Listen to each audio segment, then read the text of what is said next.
दोस्तों ये हमारी बैगन की नर्सरी अब तैयार हो चुकी है। इसको लगभग 6 से 7 दिनों के बाद हम टीपी कर सकते हैं। पौधा तो हमारा तैयार है, मगर फिर भी हमारी अभी जो बेड है वो तैयार नहीं है। तो बेड तैयार करने के लिए हमें सबसे पहले बेसल खाद का चयन करना पड़ता है। आज जो हम क्लियर करेंगे कि बेसल खाद आपको कौन सी देनी है, ठीक है। खासकर टमाटर, मिर्च और बैगन के लिए।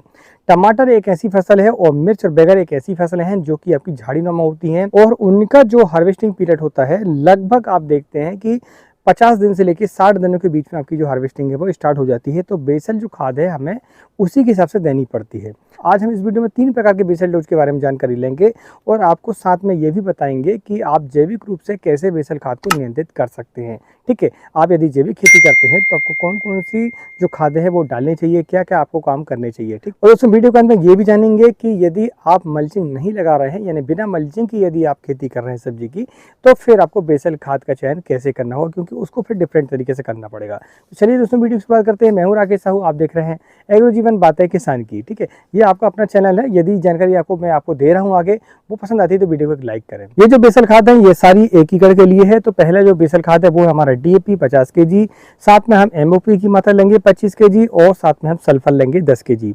बोरान की मात्रा भी आपको दे देनी चाहिए। अगर आप चाहें तो बोरान की मात्रा भी 1 kg प्रति एकड़ से आप दे सकते हैं, ठीक है। इसके साथ में यदि आपके पास उपलब्ध हो तो सागर का, जो कि इफको कंपनी का आता है, जिसमें कि सीविड होता है, उसका भी आप चयन कर सकते हैं बेसल खाद के रूप में। तो ये रहा दोस्तों हमारा पहला कॉम्बिनेशन।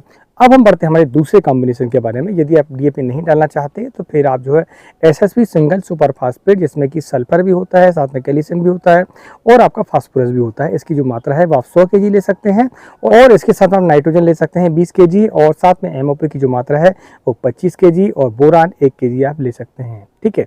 और इसके साथ में आप सागर का 10 kg का भी चयन कर सकते हैं। तो ये रहा दूसरा कॉम्बिनेशन। तीसरे कॉम्बिनेशन की तरफ बढ़ते हैं। तो तीसरा कॉम्बिनेशन दोस्तों हमारा 10-26-26, ठीक है। 10-26-26 के साथ आप क्या करेंगे, इसमें 50 kg आप 10-26-26 लेंगे। इसके बाद बोरान की जो मात्रा है वो 1 kg लेंगे आप, सागर का 10 kg, ठीक है। ये बोरान और सागर का जो है ऑप्शनल है, आप चाहे तो डालें, आप चाहे तो ना भी डालें। आप ड्रिंचिंग के माध्यम से भी इसको बाद में दे सकते हैं और स्प्रे के माध्यम से भी आप दे सकते हैं, ठीक है। तो इस तरीके से तीनों कॉम्बिनेशन आपने जान चुका है। अब हम जानते हैं कि इसके साथ में हम इंसेक्टिसाइड का यदि इस्तेमाल करना चाहें तो हमें क्या करना होगा। यदि आपकी ज़मीन पर ऐसा लगता है आपको कि आपको इंसेक्टिसाइड डालने की आवश्यकता है, जैसे वाइट ड्रॉप वगैरह है, तो फिर आप इसके लिए फर्टेरा, जिसमें कि कोलाजन का टेक्निकल होता है, उसका इस्तेमाल कर सकते हैं।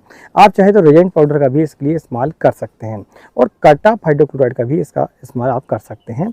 और आप चाहे तो जैविक रूप से नीम खली का भी इस्तेमाल इसके लिए कर सकते हैं। आप देखते हैं कि नीम की खली का जब इस्तेमाल करते हैं हम तो प्रोटीन की मात्रा पौधों को मिलती है, साथ में वो इंसेक्टिसाइड का भी काम करता है।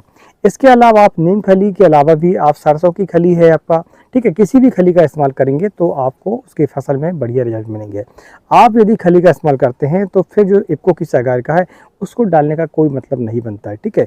आप या तो सागरिका को डालें या फिर नीम खली या फिर अन्य खली को डालें। यदि आप खीरा वर्गीय फसल का काश्त करते हैं तो फिर आपको दूसरे कॉम्बिनेशन की आवश्यकता पड़ेगी। यदि आपको खीरा वर्गीय फसलें यानी बेल वर्गीय फसलों के बारे में बेसल डोज जानना हो तो आप जो है कमेंट के माध्यम से जय जवान जय किसान ले सकते हैं।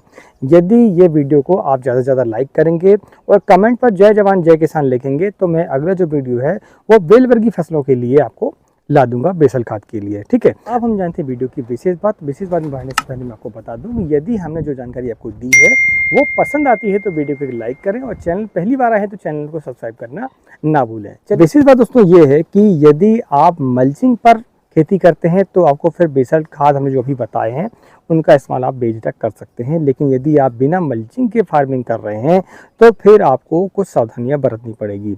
दोस्तों बेसल खाद जब भी आप देते हैं तो वो नमी जब भी उसमें पड़ती है तो फिर जो बेसल खाद है वो अपना काम चालू करती हैं, रिलीज होना चालू हो जाती हैं, बेसल खाद घुलना स्टार्ट हो जाती है हमारी।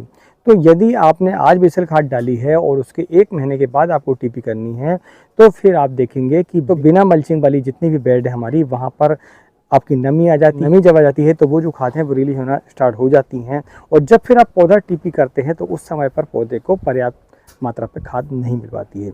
इसलिए आप जब भी बेसल खाद डालें तो फिर ये तय करें कि आप उसकी 8 से 10 दिनों के बाद फिर टीपी करें, ठीक है।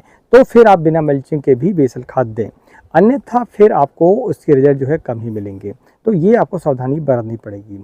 दूसरा, अब हम जानते हैं कि जैविक खेती यदि आप करते हैं तो आप बेसल खाद में क्या क्या डाल सकते हैं। तो बेसल खाद में जो सबसे बढ़िया है वो है सड़ी गली गोबर खाद, ठीक है। आप बिना गली गोबर खाद को बिल्कुल ना डालें। दूसरा वर्मिंग कंपोस्ट, यदि आपके पास केंचुआ खाद हो तो भी आप बेसल डोज के रूप में उसको दे सकते हैं। तीसरा, आप नीम केक या फिर अन्य कोई खली हो तो भी उसका इस्तेमाल आप जैविक खेती पर कर सकते हैं। चौथा, फास्फोरस के लिए आप जो रॉक फॉस्फेट जो आती है हमारी, आपको मिल जाए यदि वो, तो उसका भी इस्तेमाल कर सकते हैं, ठीक है। तो ये आप जैविक खेती में इस्तेमाल करें तो आपको जो है उसके रिजल्ट जो है बेहतरीन मिलेंगे। इसके अलावा आप घन जीवामृत, ठीक है, जीवामृत, ये आप फिर ड्रिंचिंग की मदद से बाद में भी दे सकते हैं। ये आपके पास बायोगैस की सैलरी हो तो भी इसका इस्तेमाल आप कर सकते हैं, ठीक है। जैविक खेती में अधिकतर आप देखेंगे कि जब भी आप नमी आपकी ज़मीन पर हो तब भी उसका इस्तेमाल करेंगे तो ही उसके आपके बेनिफिट मिलेंगे। इसलिए जैविक खेती पर पौधा लगाने के बाद यदि आप इन खादों को देंगे, इन सारी चीज़ों को देंगे तो आपको उसके रिजल्ट बढ़िया मिलेंगे, ठीक है।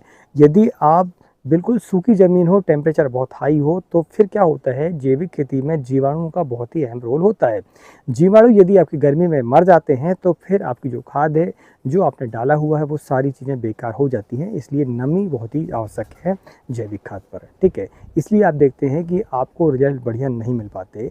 तो ज़्यादातर जैविक खादों को आप जो है पौधा अंकुरित होने के बाद या फिर आपका नर्सरी लगाने के बाद भी इसका इस्तेमाल करेंगे तो आपको उसके बहुत ही बढ़िया रिजल्ट मिलेंगे। दोस्तों, ये जानकारी आपको कैसी लगी हमें प्लीज़ कमेंट करके ज़रूर बताएं ताकि हमारा हौसला जो है बना रहे। मिलते हैं अगले वीडियो में, तब तक नमस्कार। जय हिंद, जय किसान, जय जवान।